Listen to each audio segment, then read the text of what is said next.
Jadi hukum asalnya sebetulnya namanya makam itu harus diratain.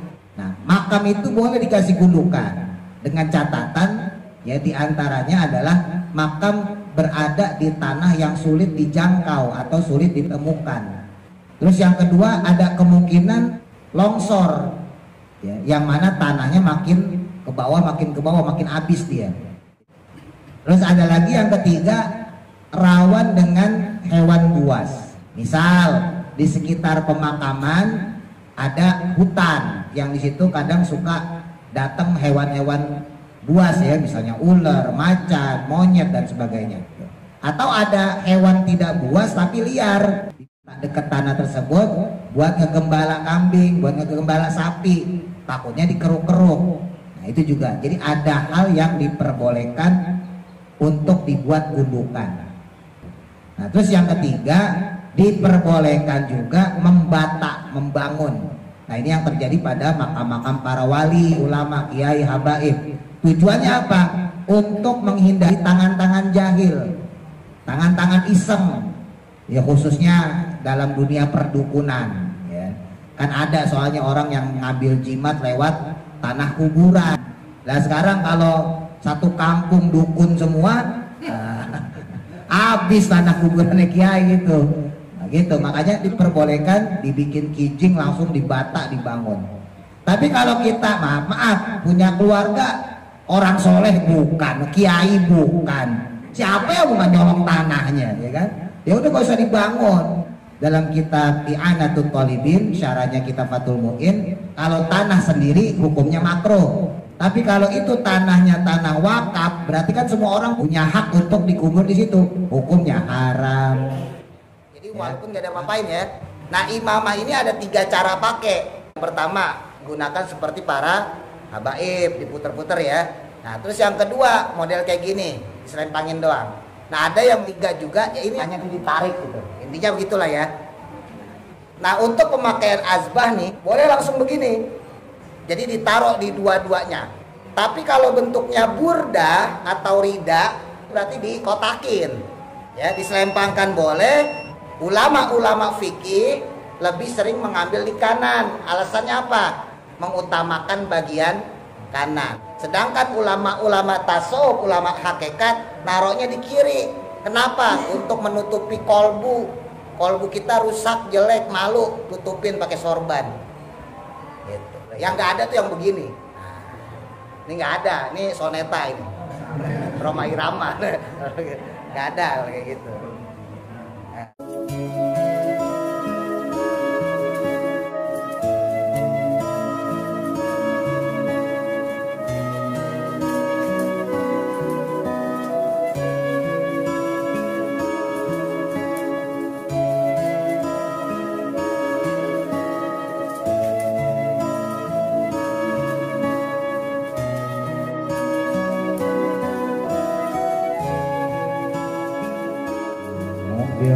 lana wa liwalidina amin.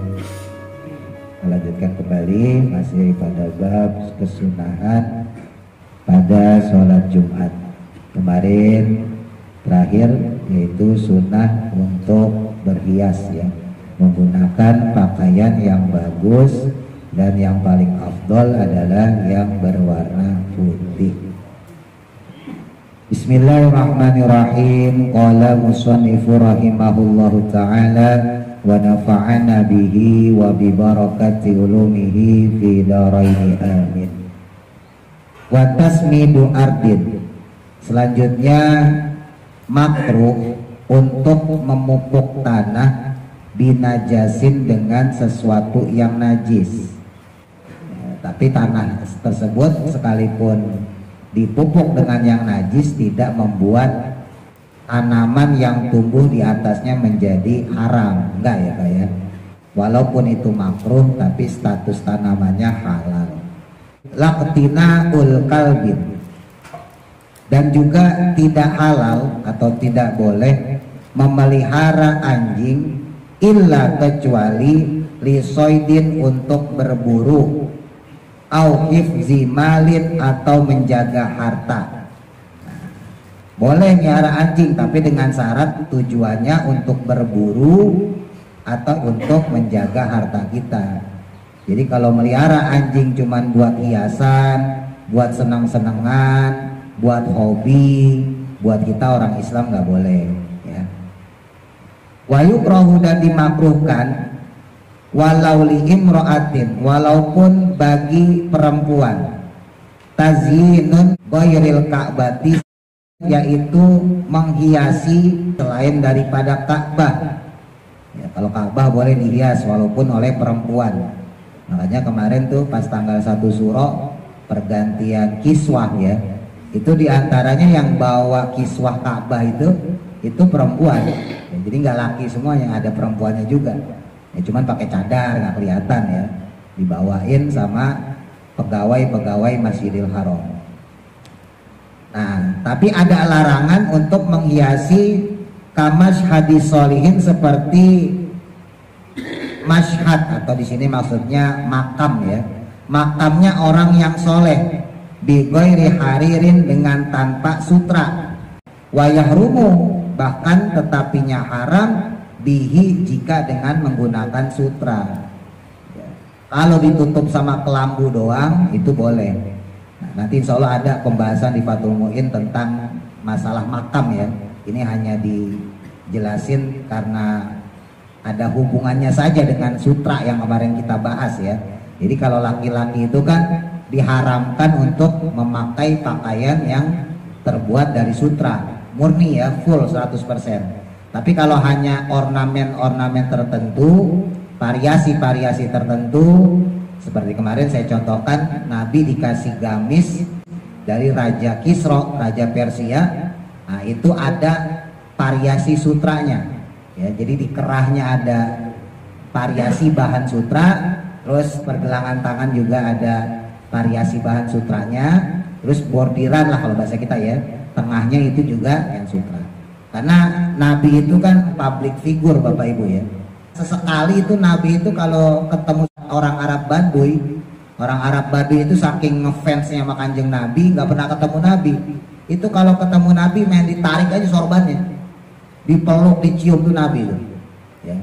Makanya pernah satu ketika beliau bersama sahabat Anas bin Malik, ya Nabi kan kalau kemana-mana pakai sorban ya, jadi kayak sorban gini, lagi pakai sorban gini, ditarik sorbannya.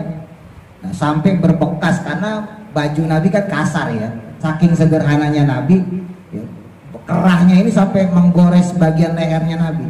Dan Nabi itu orangnya putih, jadi kalau kegores kelihatan merahnya. Nah kalau orang hitam karuan nggak kelihatan. Nah makanya ketika Raja Kisra tahu Nabi pernah digituin ya, saking ngefansnya tuh orang Arab Baduy, Arab pedalaman, diberilah Nabi satu gamis, satu jubah yang bahan kerahnya terbuat dari sutra. Nah, jadi kalau tidak 100%, tidak full, itu diperbolehkan. Pada dasarnya sutra itu halal buat perempuan. Kemarin sempat saya singgung, misalnya ibu-ibu beli mukena bahan sutra boleh. Beli yang bagus, yang bahan sutra nggak apa-apa, 300.000, 400.000 buat sholat ya. Ya usahain warnanya putih lagi-lagi ya. Tapi kalau laki-laki nggak boleh pakai bahan sutra kalau murni ya. Kalau cuma separoh misalnya sarungnya doang yang ada bahan sutranya boleh. Tapi kalau full baju kokonya bahan sutra, terus juga sarungnya bahan sutra kagak boleh.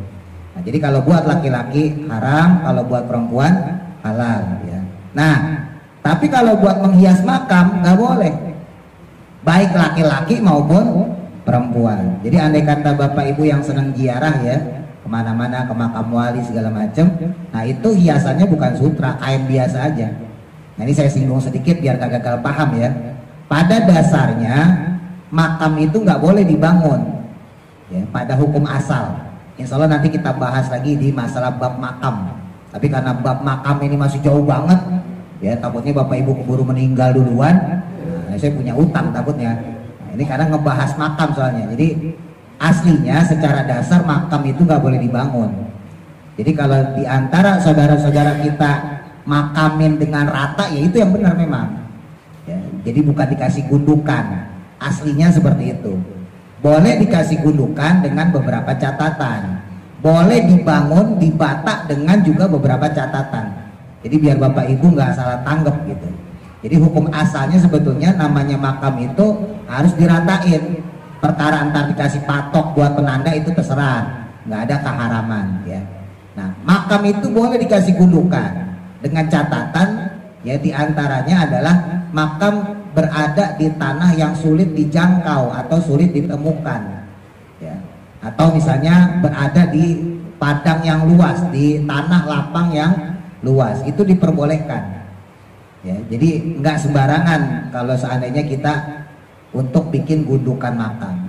Terus yang kedua, ada kemungkinan makam tersebut longsor ya, yang mana tanahnya makin ke bawah, makin habis dia. Kalau dibikin rata, lama-lama celong ya kan, takutnya terjadi fitnah. Kan kadang-kadang orang suka ngubung-ngubungin yang kayak gitu ya, baru digali, kok airnya banyak nih, kok nggak diterima sama bumi. Oh, ya. Padahal di sini ada sumur ya. Terus ada lagi yang ketiga, rawan dengan hewan buas ya, atau binatang liar. Tidak buas tapi binatang liar.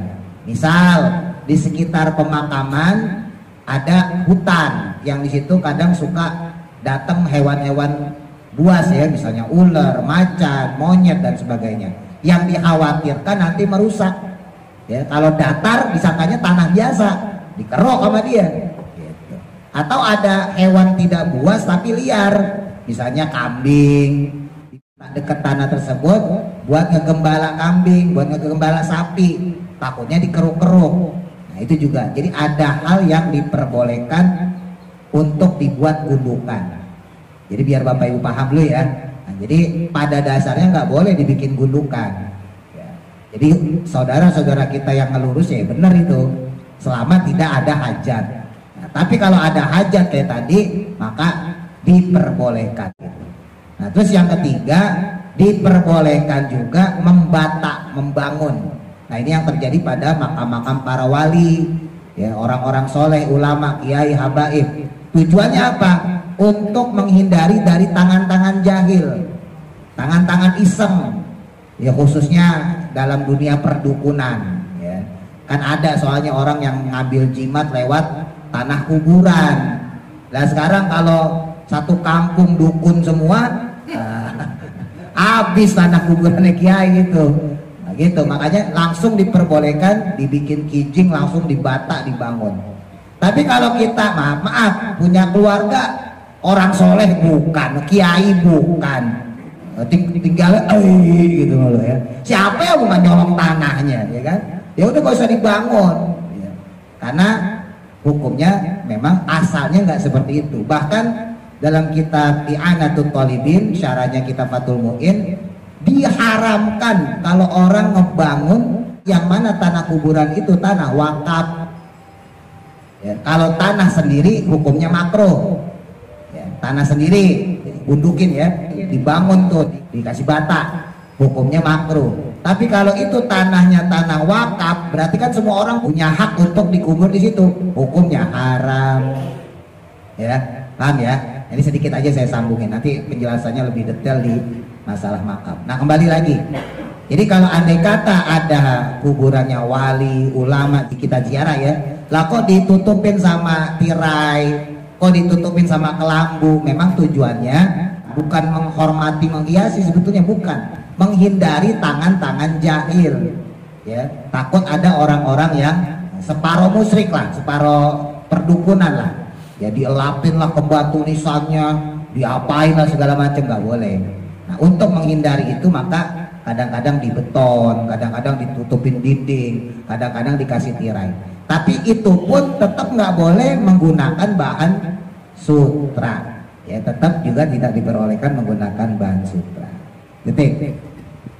Lalu sunnah selanjutnya untuk sholat Jumat, wa ta'ammumu, dan menggunakan imamah ya, sorban di kepala namanya imamah ya. Kalau sorban yang ada di leher, di pundak, nah ini ya, nah itu ada dua, ada burda namanya, ada juga namanya adbah ya. Jadi kalau yang di pundak ada dua nama, ada burda atau rida, ada juga namanya adbah. Tapi kalau yang di kepala namanya imamah, pakai ain ya, imamah, bukan pakai alif ya, bukan imamah tapi imamah.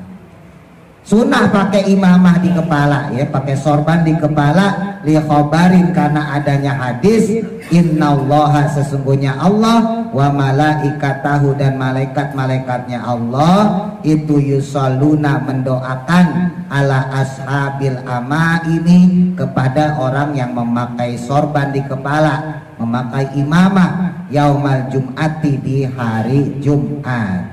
Wa yusanu dan disunahkan ya sorban tadi ya, imamah tadi bisa iris sholawati pada sekalian sholat yang lain. Jadi disunahkan juga menggunakan imamah pada sholat yang lain, bukan cuman untuk sholat Jumat ya, karena ini babnya sholat Jumat jadi diketengahkan ya. Tapi pada dasarnya disunahkan untuk menggunakan imamah pada setiap sholat. Waroda dan tersebutkan fi hadisin do'ifin pada hadis yang do'if, hadis yang lemah. Hadis yang lemah boleh dipakai selama buat fadhailul amal ya, selama untuk menambahkan amal ibadah kita, bukan untuk masalah akidah. Ma yadullu ma akan suatu qaul yadullu yang menunjukkan ala afdoliyati kibariha, yaitu untuk fadilah membesarkannya. Maksudnya membuat besar bagian imamah yang digunakan.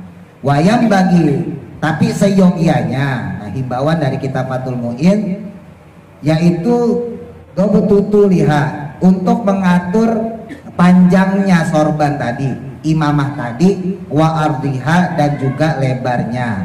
Tapi sebaiknya walaupun ada kebolehan untuk membesarkan ya imamah, ya maksudnya imamah yang dipakai besar, gede gitu ya, tapi disunahkan untuk mengatur sesuai dengan panjang lebar yang kita butuhkan. Bima dengan perkara yaliku yang sesuai bila bisiha dengan orang yang memakainya. Adatan secara adat, secara kebiasaan, fi zamanihi dalam zamannya, wa makanihi dan tempatnya. Jadi harus disesuaikan dengan orangnya, masa dia dan juga tempat dia. Karena bisa jadi orangnya sama tapi kalau tempatnya berbeda, adatnya otomatis berbeda ya. Misalnya kayak di Jazirah Arab sendiri, di Arab Saudi ya, misalnya Kuwait, Mesir dan sebagainya, itu imamah yang digunakan itu nggak lebar-lebar, nggak panjang-panjang. Tapi kalau di Yaman misalnya gitu ya, di Bahrain, itu imamah itu dipakai lebih lebar, lebih panjang, lebih gede ya. Fa in zada, maka jika berlebihan fiha di dalam menggunakan imamah kok berlebihan, ala dalika akan hal tersebut imamah tadi, kuriha maka dimakruhkan ya, dimakruhkan kalau berlebihan. Watan khorimu dan akan kurang atau hilang muru'atun muru'ahnya, muru'ah itu penghormatan ya, muru'atun faqihin, muru'ahnya orang yang faqih. Faqih itu ya ahli fikih, ulama. Bisa berkurang kehormatan dia bila basil imamatin dengan menggunakan imamah sukiin yang pasaran. Nah ini salah satu saran lah ya dari kitab Fathul Mu'in, kalau ulama jangan pakai imamah yang pasaran, jangan pakai sorban yang pasaran, karena bisa mengurangi muru'ah. Muru'ah itu penghormatan ya.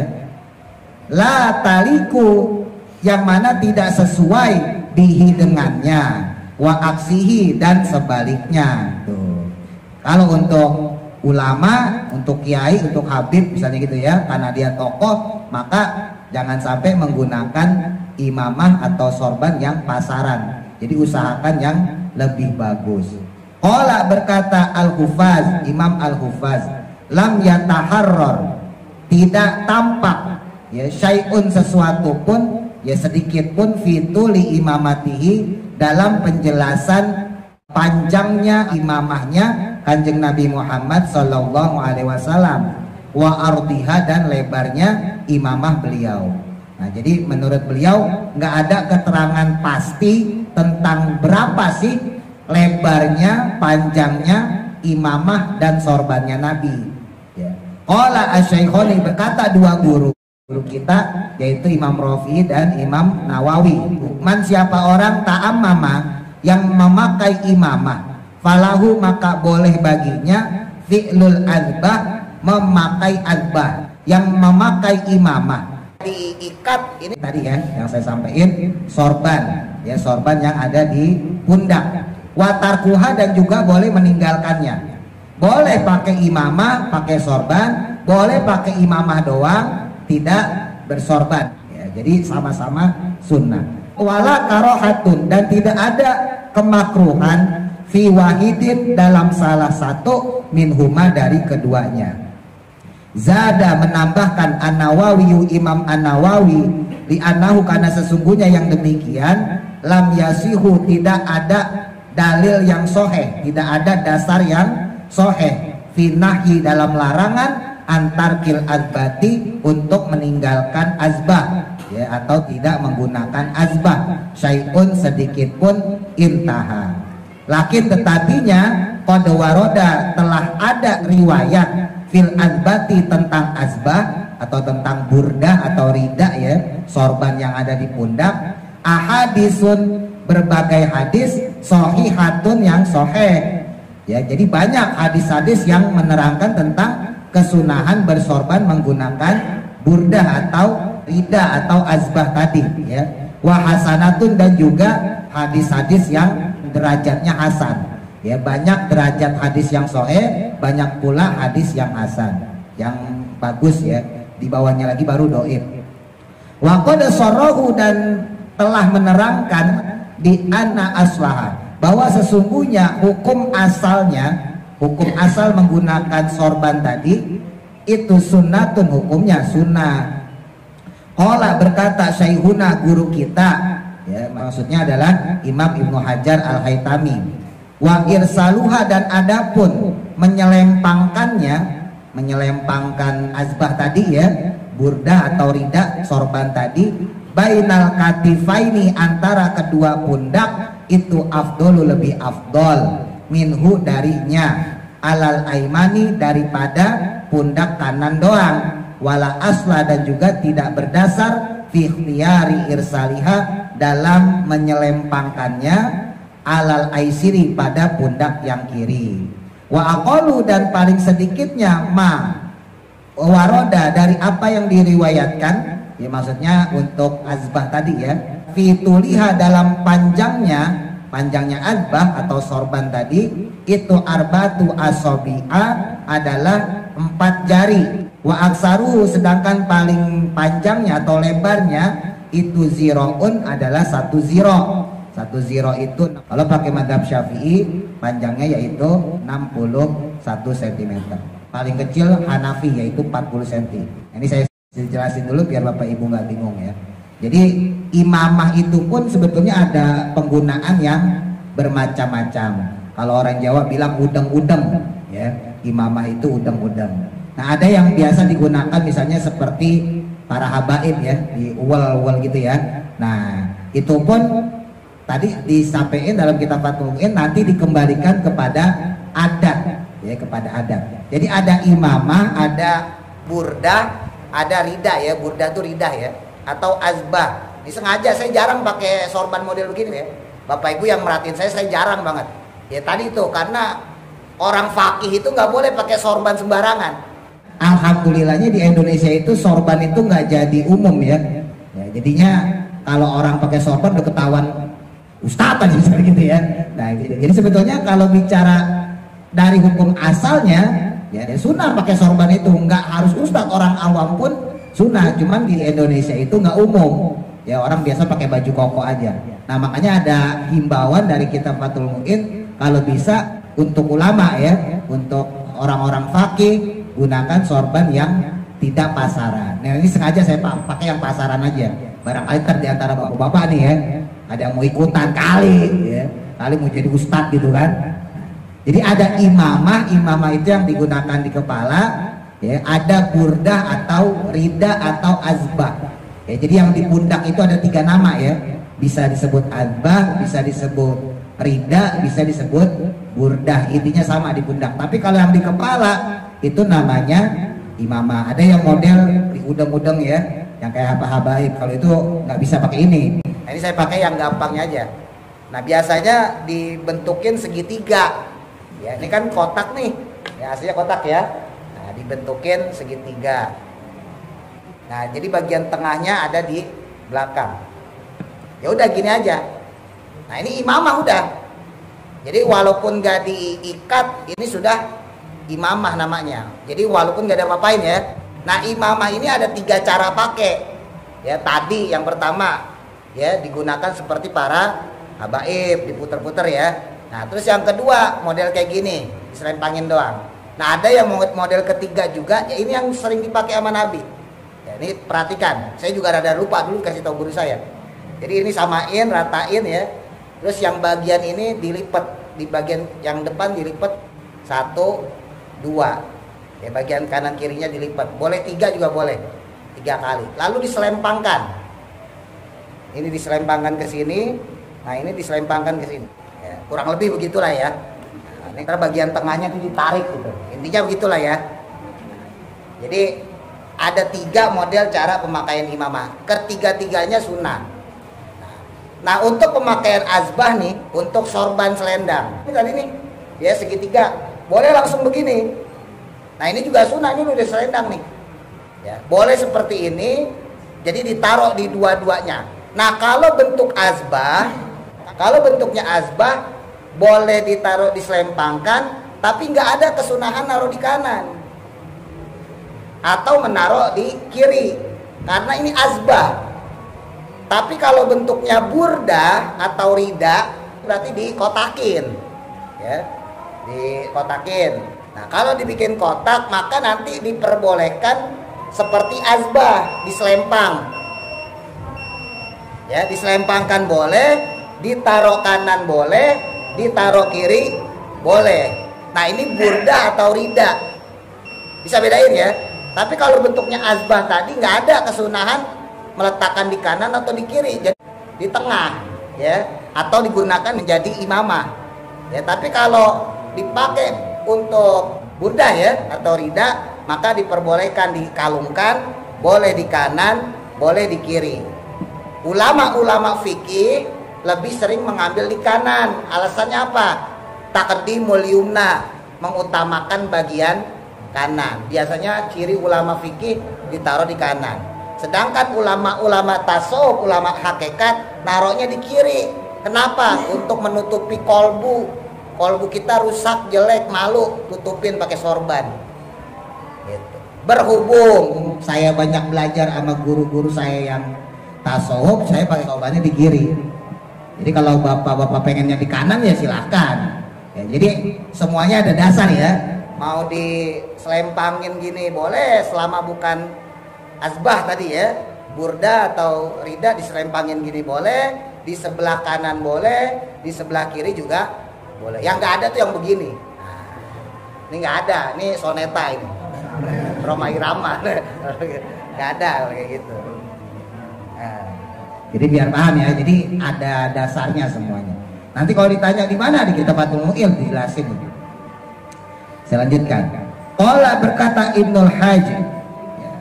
Berkata Imam Ibnul Hajj Al-Maliki, alaika hinta ammama, hendaknya jika kamu itu menggunakan imamah qaiman dengan cara sambil berdiri.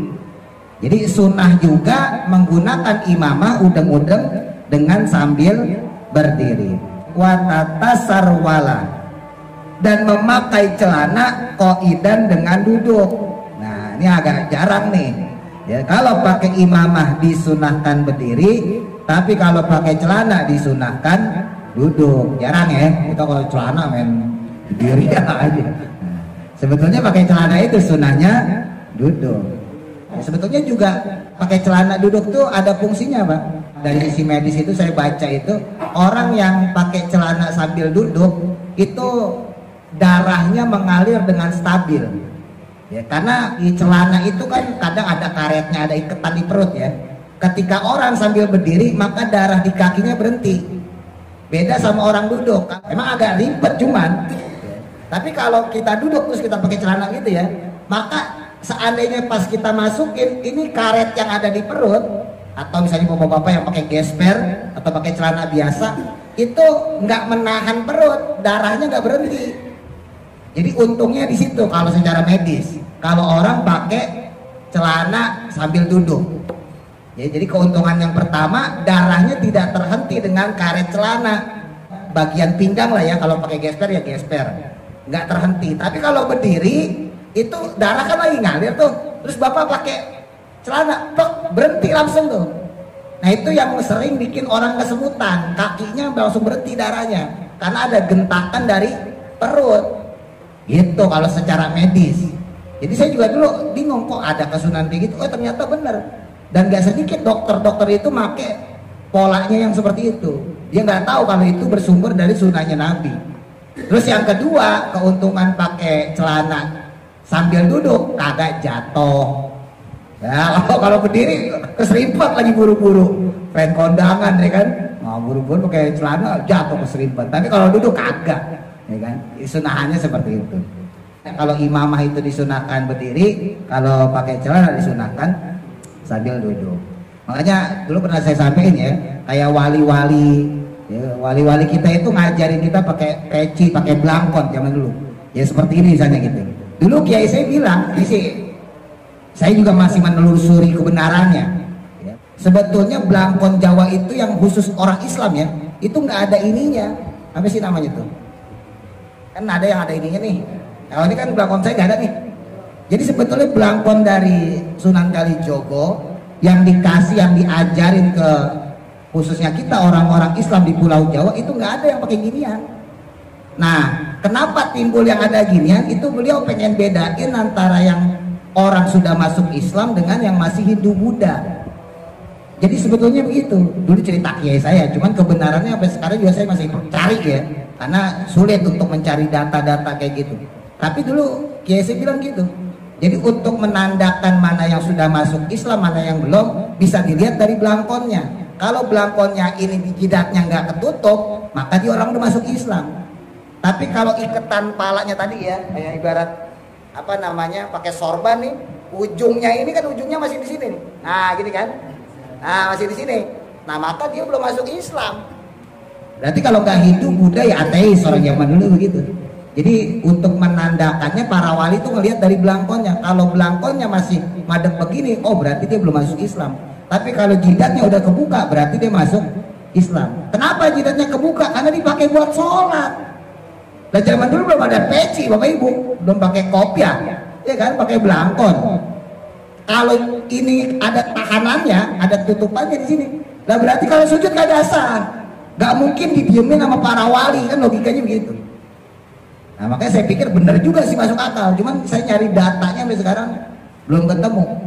Makanya alhamdulillah saya dapat belangkon yang ini nggak ada nih. Ya, jadi saya pakai apa model yang model kayak gini. Karena emang secara adat, secara budaya, kalau bapak ibu perhatikan ya belangkon itu berasal dari imamah tadi. Berhubung di Indonesia nggak ada model kain seperti itu ya, adanya kain batik. Zaman dulu ya akhirnya pakai kain batik. Kan begitu. Kalau ada kain imamah kayak di Arab, mungkin Wali Songo udah kasih kain imamah.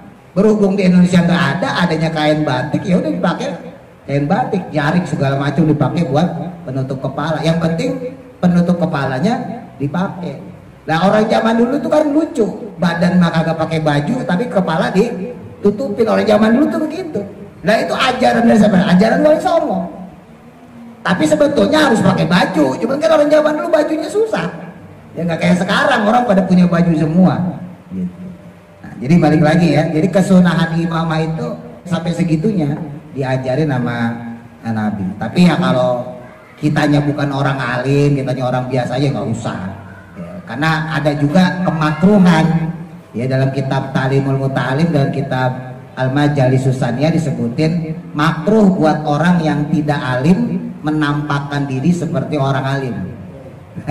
Karena kasihan ntar orang nanya sangkain orang alim beneran, ya kan? Pas ditanya tau-tau bukan. Jadi ya intinya gini, kalau bapak-bapak ada kepengenan, ya misalnya kayak tadi lah pakai sorban ya, pakai sorban, pakai imamah, maka niatkan sunnah. ya niatin sunnah. Tapi kalau bapak-bapak nggak pakai sorban, maka niatin nggak mau nyaingin orang alim gitu. Jadi dapat pahala dua-duanya.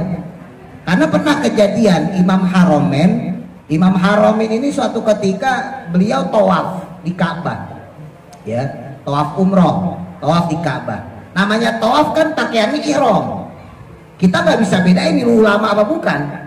Nah Imam Haromen ngelihat salah satu jamaah tawafnya salah, bacaannya salah, ditegur sama Imam Haromen.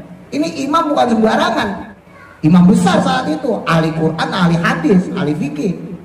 Ditegur nih jamaah, lagi tawaf bareng, sampean salah tawafnya.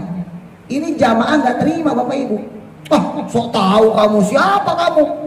Gara-gara Imam Haromen saat itu sama-sama pakai pakaian ihram. Beliau sa'i terus syukur rambut, ihram selesai ya, umrohnya selesai. Imam Haromen pakai baju biasa lagi, ala ulama. Pakai gamis, pakai sorban, pakai imamah. Ketemu lagi sama orang tadi itu yang salah tadi tawafnya, ditegur akhirnya. Tadi sampean salah. Oh iya imam bener ya, saya salah. Iya. Salahnya apa? Saya dikasih tahu Imam Haromen gini. Orang itu mendengarkan dari awal sampai habis, kemudian dia kodok tuh, dia ulang. Tawafnya diulang sama tuh orang. Imam Haromen kemudian menyimpulkan, oh ternyata sampai segitunya fungsinya baju, fungsinya pakaian buat seorang ulama. Makanya di Fathul Mu'in disebutin jangan sampai ulama itu pakai imamah yang pasaran. Ya, jangan sampai ulama itu pakai imamah yang pasaran, harus berbeda sama orang lain. Karena kalau sama nanti takutnya orang awam nggak bisa bedain mana yang ulama, mana yang enggak. Gitu ya. Dikit lagi, qala berkata beliau fil majmu'i dalam kitab al-majmu', wa yukrahu dan dimakruhkan ayamsi berjalan fi na'lin wahidatin dengan menggunakan sendal yang satu. Maksudnya satu biji bukan satu pasang. Makruh pakai sendal cuman satu. Ya orang gila juga kalau pakai sendal cuma satu ya. Tapi seadanya bisa aja kalau copot sendalnya ya. Ya udah satunya jangan dipakai lagi, gitu maksudnya. Walum suha dan juga makruh memakainya iman dengan berdiri. Ini baru bisa ditafsirin. Zaman dulu sendalnya beda sama sendal sekarang bapak ibu ya. Sendal dulu itu model kulit ya, jadi dilibet-libetin, makanya kalau dipakai berdiri itu khawatir jatuh. Tapi kalau sendal sekarang kan gampang, praktis. Tapi kalau celana itu dari zaman dulu sampai zaman sekarang sama, cuman beda gombrongnya aja. Zaman dulu celananya lebih gombrong, kalau sekarang enggak. Nah jadi makruh kalau menggunakan sendal cuman satu. Jadi andai kata sendal kita putus, ya udah satu lagi buang aja atau bawa ya, sendalnya nggak usah dipakai sekalian. Wa ta'liku jarosin dan memakai lonceng, ya, memakaikan lonceng fiha di dalamnya, memakai lonceng di sendal, ya hukumnya makruh, ya tidak sampai haram tapi makruh. Lonceng tuh biasanya kerincing-kerincing itu loh. Nah, itu kan biasanya buat kucing, buat anjing ya. Masa buat manusia? Kadang anaknya sendiri dipakai kelincingan. Kakinya dikasih kelincingan. Kurang kerjaan. Itu tasyabuh bil kufar ya. Menyamakan sama kayak orang kafir. Jangan diikut-ikutin. Waliman dan juga makruh bagi orang kok ada yang dia duduk fi makanin dalam satu tempat ayu farikohu, lalu dia meninggalkan tempat tersebut qabla ayat qura, sebelum berzikir menyebut Allah, asma Allah Ta'ala fihi di dalamnya ya. Jadi makruh juga ada orang kok berkumpul lalu berpisah tanpa menyebut asma Allah. Kalau ngaji sih karuan bapak ibu, ngaji nih kayak gini ya pasti kan nyebut asma Allah, minimal alhamdulillah gitu ya. Tapi kalau kumpul misalnya arisan segala macam, dimakruhkan kalau berpisah tanpa mengucapkan asma Allah. Makanya sering saya sampaikan, bapak ibu kalau pertemuan sekalipun bukan ngaji ya, sekalipun bukan ngaji, pakai Fatihah deh ya, pakai Fatihah walaupun bukan ngaji, misalnya arisan, pertemuan warga atau ngobrol ya, ucapin sedikit demi sedikit. Kalau baca Fatihah malu, alhamdulillah deh, alhamdulillah gitu ya, syukur-syukur pakai Fatihah ya bapak ibu. Sebelum kita rasan-rasan Al-Fatihah. Jadi ya pokoknya gimana caranya muji Allah dulu gitu ya. Watati dan adapun selanjutnya untuk sunnah berikutnya memakai wewangian, insya Allah kita bahas pekan berikutnya. Mudah-mudahan manfaat. Al-Fatihah.